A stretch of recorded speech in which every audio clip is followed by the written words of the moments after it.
في كتاب الله قلبي صار حي.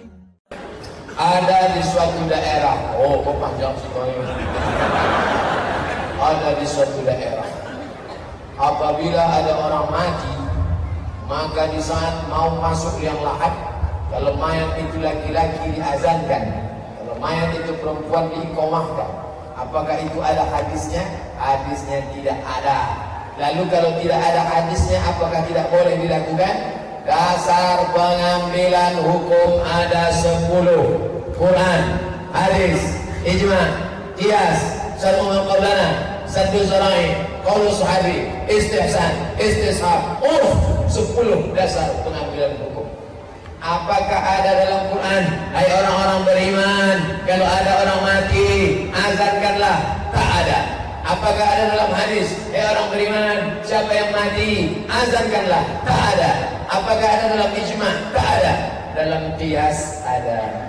Mazhab Syafi'i sebahagian, karena lahirnya dulu diazankan, maka matinya pun di sebahagian mazhab Syafi'i berdalil dengan qiyas. Hadis tentang mengazankan anak waktu lahir, hadis riwayat Imam Tirmizi.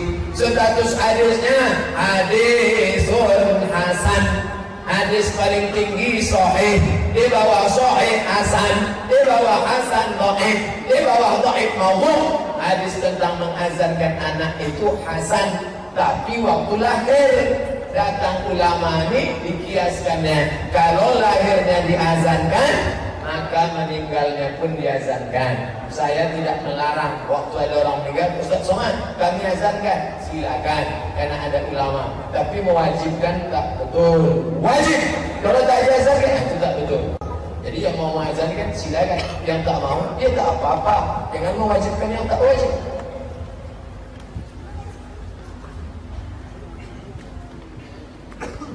Apabila seorang istri tidak mau melayani suaminya, baik secara zahir maupun batin, kalau mau makan dan minum suaminya mencari sendiri, dengan kata lain tak memperdulikannya, mohon menjelaskannya.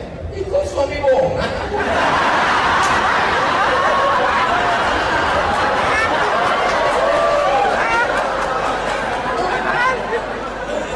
Kalau nampaknya lagi bulaikan tali cucu hidung lampu.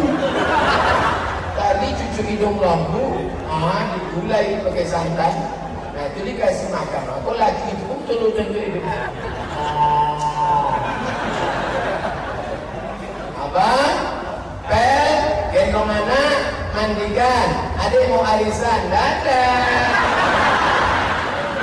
Neraka jahanam dompet. Lah memakai sihir, ikut sihirnya lagi kok. Pas ditanya, ibu pakai sihir? Enggak, Pak Ustaz. Loh, kok bapak jadi bodoh pakai stunning? Stunning untuk sapi Australia. Dulu heboh di Pekanbaru ada namanya stunning. Sapi Australia itu tidak boleh diikat. Kalau diikat, kedutaan Australia bongi menutup impor sapi.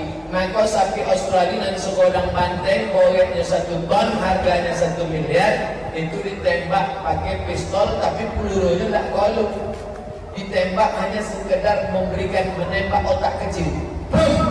Skalanya 7. Kalau 7 sapi itu bodoh.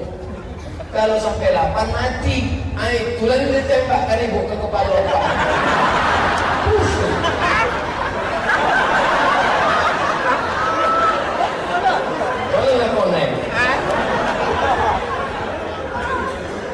Lau kuntu amiran ahadan ala ayyasjuda ala ahadin, kalaulah boleh manusia sujud kepada manusia, andai boleh manusia sujud kepada manusia, ku perintahkan istri bersujud kepada suami. Begitu.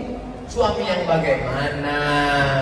Suami yang memberikan 5 hak istri: makan, pakai, tempat tinggal, pendidikan, perhatian. Soleh dia, ibu taat. Adapun suami pemabuk, pezina, pecandu narkoba, tiba-tiba dia nikah sama anak gadis kita, na'udzubillah.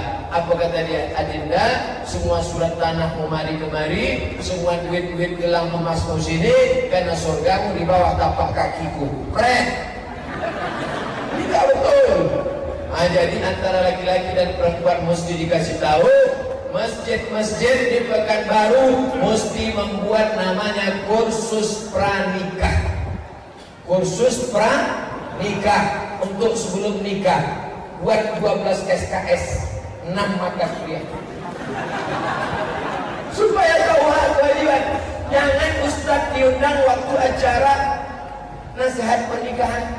Ustaz, besok anak kami pernikahan, ustaz datang kasih nasihat ya. Datang jam 8 ustaz, datang lambat. Awak datang jam 8, burung merbah lah. Burung sampai jam 9. Masuk jam 9, buah semangka, buah kedulu. Buah masuk jam 10. Habis itu bersilek keliling. Jam 11. Habis itu macam-macam. Aku lihat. Lah jam 12:30 barulah ustaz diminta kepada Al-Mukarram Haji Abdul Somad SMA harap berkenan memberikan nasihat pernikahan. Awak berceramah, akan dua mempelai kan ada udah mau. Asik.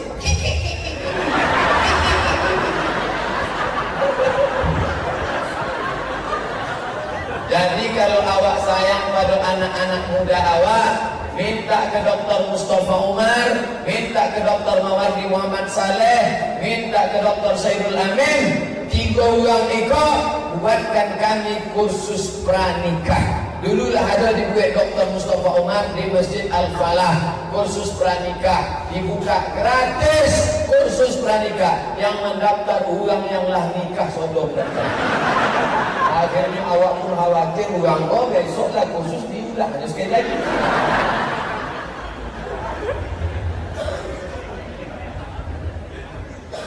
Mau nanya Pak Ustaz, di Kubang Jaya ini ada kelompok jamaah tabligh di pesantren Darul Ulum. Mereka ini terpecah jadi 2, yang satu SA, yang satu MS. Namun akhirnya mereka sering bertikai. Dalam hal ini kami masyarakat Kubang merasa resah, tidak nyaman. Mohon penjelasannya mengapa mereka begitu. Mana saya tahu.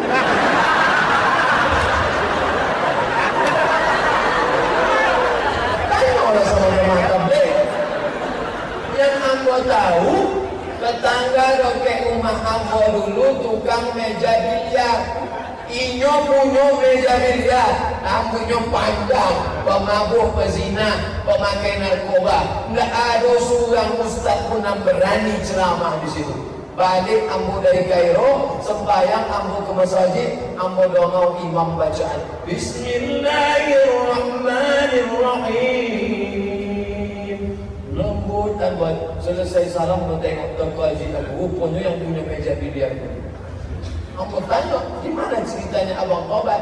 Datang jamaah tabligh ke meja biliar ambo usir, akhirnya ambo pun dapat hidayah melalui asbab jamaah iko lah nama buat pecandu narkoba, pezina, peminum, preman-preman nan bertatu, gambar gelar kobra. Datang jamaah tabligh, dipukul juga kobra. Waktu ijtimah kota 20.000 orang datang ijtimah. Ambo pun datang ke situ. Nampak ambo pak polisi. Bapak ikut ini? Iya Pak Ustaz. Gimana ceritanya Bapak ikut? Rumah saya dekat masjid, tapi saya tak pernah ke masjid. Datang ke rumah ambo. Pak, ayo ke masjid. Jangan ajak saya. Kaulah saya ke masjid.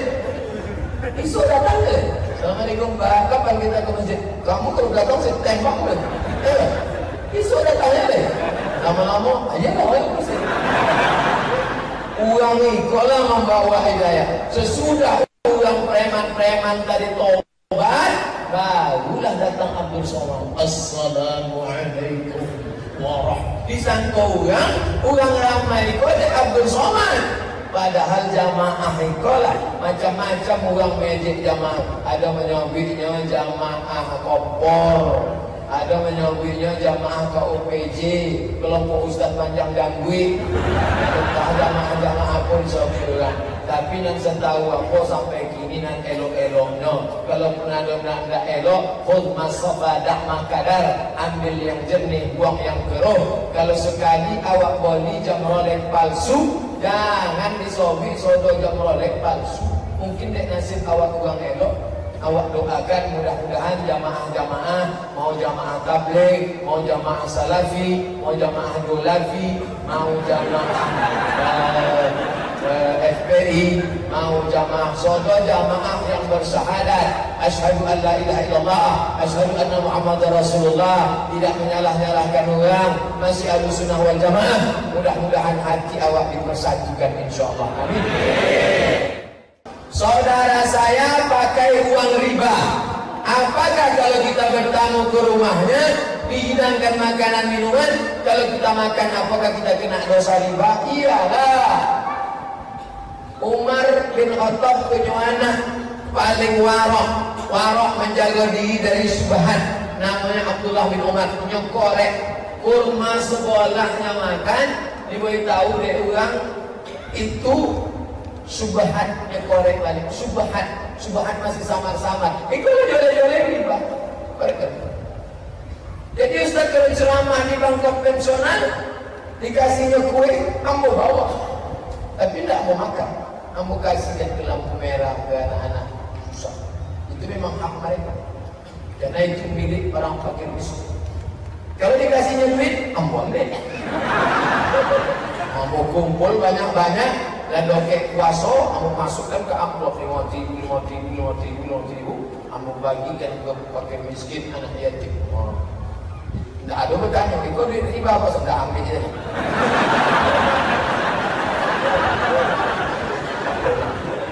Jadi tak pernah uang dari bank konvensional Ustaz ambil. Tidak.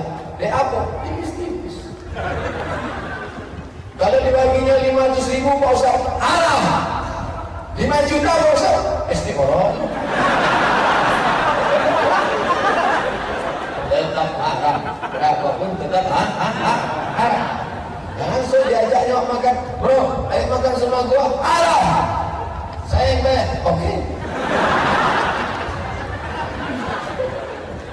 Yang membuat awak rusak itu dua. Yang pertama jahil, dan kedua kepentingan. Yang pertama jahil, orang tak tahu, dan kedua orang tahu tapi tak mau tahu. Itulah yang merusak. Mudah-mudahan awak selamat daripada jahil dan kepentingan. Saya mau tanya, saya punya teman, dia sudah hijrah, tapi dia tetap boncengan sama lelaki yang bukan mahram, belum hijrah. Orang kalau hijrah tak ada bonceng, say no to bonceng. Kau anak-anak muda yang hijrah-hijrah kau, buka HP, cari nomornya, mana nomornya, delete. Buka HP, buka FB, mana FB-nya, unfriend. Nah, kalau jangan nelpon, mohon maaf Adinda, hubungan kita sampai di sini, 5 tahun lagi kupinang kau dengan bismillah. Langsung ini pun update status, bukan perpisahan yang kita isi caro tak lama.